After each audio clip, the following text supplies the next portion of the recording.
అందరికీ నమస్కారం. నిన్నటి దినమున ముఖ్యమంత్రి జగన్మోహన్ రెడ్డి గారు ఇడుపులపాయలో మా అభ్యర్థుల లిస్ట్ అని ప్రకటించడం జరిగింది. మీ అభ్యర్థుల లిస్టులో రాయలసీమకు నెల్లూరుతో కలిపి 62 ఎమ్మెల్యే స్థానాలకు గాను దాదాపు రెడ్డి సామాజిక వర్గానికే 39 సీట్లు కట్టబెట్టడం జరిగింది.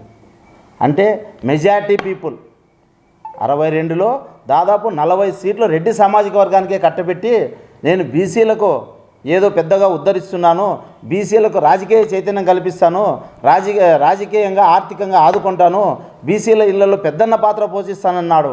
నీ పెద్దన్న పాత్ర 40 సీట్లు రెడ్లకు కట్టబెట్టడమా జగన్మోహన్ రెడ్డి గారు? ఒకసారి ఆలోచన చేయండి. బీసీలకి మీరు ఇచ్చినవన్నీ 8 సీట్లు ఇచ్చారు 4 జిల్లాలకు కాను. ఎంత దారుణమైన పరిస్థితి. దాదాపు బీసీల ఓటర్లు 63% మా ఓట్లు మావి, సీట్లు మీవి. మీరు అధికారంలో కూర్చోవడం కోసము మా బీసీలు ఓట్లు వేస్తేనే మీరు అధికారం ఎక్కగలరు.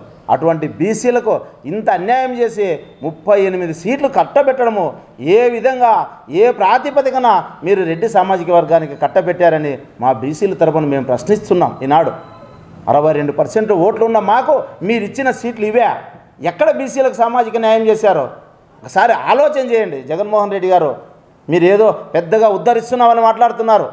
ఏం ఉద్ధరించారు? మీరు అధికారంలో ఉన్నన్నాళ్ళు సర్వనాశనం చేశారు.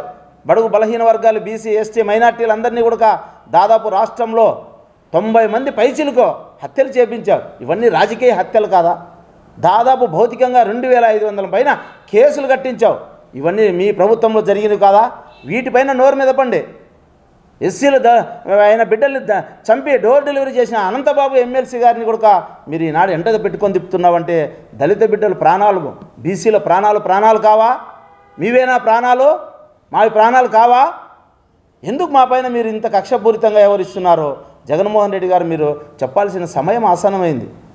రాజకీయంగా ఎక్కడ ఎదగనీరు, ఆర్థికంగా ఎక్కడ ఎదగనీరు. ఎక్కడ ఆర్థికంగా బతుకుతుంటే వాళ్ళ మూలాలు దెబ్బతీసి మీకు కుప్పం కట్టే పరిస్థితి మీ లోకల్ నాయకుల కాటు నుండి రాష్ట్ర నాయకుల వరకు కూడా ఇదే పరిస్థితి వ్యవహరిస్తున్నారు. ఎక్కడ బీసీలని మీరు చైతన్యం కలిగిస్తున్నారు? మళ్ళీ పెద్ద పగల్బాలు, ఉత్తర కుమార పగల్బాలు పలుకుతున్నారు. మేము బీసీలకు ఏదో ఇంత చేసాం, అంత చేసాం, పొడిచినాం, తొయ్యినాం, చేసినామని. ఎక్కడ చేశారు మీరు? ఎక్కడా చేసింది లేదు. బీసీలంతా కూడా తెలుగుదేశం పార్టీ వెంటే ఉన్నారు. ఆనాడు స్వర్గీయులు నందమూరి తారక రామారావు గారు బీసీల పార్టీనే ఇది, ఈ తెలుగుదేశం పార్టీ బీసీల కోసం ఉద్ధరించింది అని చెప్పేసి ఆనాటి నుండి ఈనాటి వరకు నారా చంద్రబాబు నాయుడు గారు కూడా బీసీలకు పెద్ద పాత్ర వేసి బీసీలను రాజకీయంగా చైతన్యపరిచి ఆర్థికంగా ఎదుర్కోగలిగిన పార్టీ తెలుగుదేశం పార్టీ. ఆనాడు బీసీలో నామినేట్ పోస్టులన్నీ కూడా బీసీలకు ఇచ్చారు. ఈనాడు మీరందరూ కూడా మీ సామాజిక వర్గాన్ని కట్టబెట్టావు, కానీ బీసీలకు ఎక్కడ ఇచ్చింది లేదు. బీసీలకు అరాకొరా ఇచ్చారు, కానీ ఎక్కడ పెద్ద పోస్టుల్లో మమ్మల్ని కూర్చోబెట్టింది లేదు కూడా. నాకు చేసింది ఏదీ లేదు. ఏం చేసినా తెలుగుదేశం పార్టీనే బీసీలకు, బడుగు బలహీన వర్గాలకు, మైనార్టీలను ఆదుకొని రాజకీయ చైతన్యం చేసిన పార్టీ తెలుగుదేశం పార్టీ అని చెప్తున్నాం. మీరు వైఎస్ఆర్సీపీ ప్రభుత్వం ఒక అవకాశంతో వచ్చి మా బీసీలని, బడుగు బలహీన వర్గాలందరినీ కూడా నాశనం చేశారు. 1000 కళ్ళతో ఎదురు చూస్తున్నారు. నిన్న చూశారా మీరు? నరసరావుపేట చిలకరూరులో జరిగిన ప్రజాగలంలో ఉప్పెన, బీసీలంతా ఒక ఉప్పెనలా వచ్చారు. ఎందుకోసం వచ్చారు? 1000 కళ్ళతో చంద్రబాబు నాయుడు గారిని సీఎం చేసుకోవాలని అంత జనము లక్షలాది మంది వచ్చారు. ఆ లక్షలాది మందిని చూసేలకే నీ తాడేపల్లిలో నువ్వు పిల్లిలా మూలుకున్నావు. ఎందుకు? అది సాక్షాత్తు నీ మాది గ్రాఫిక్స్ చేసిన జనాలు కాదు.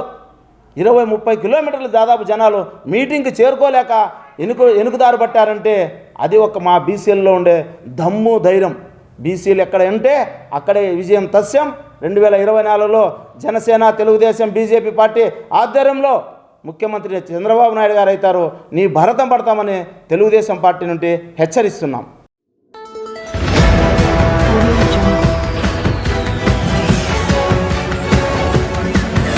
Audio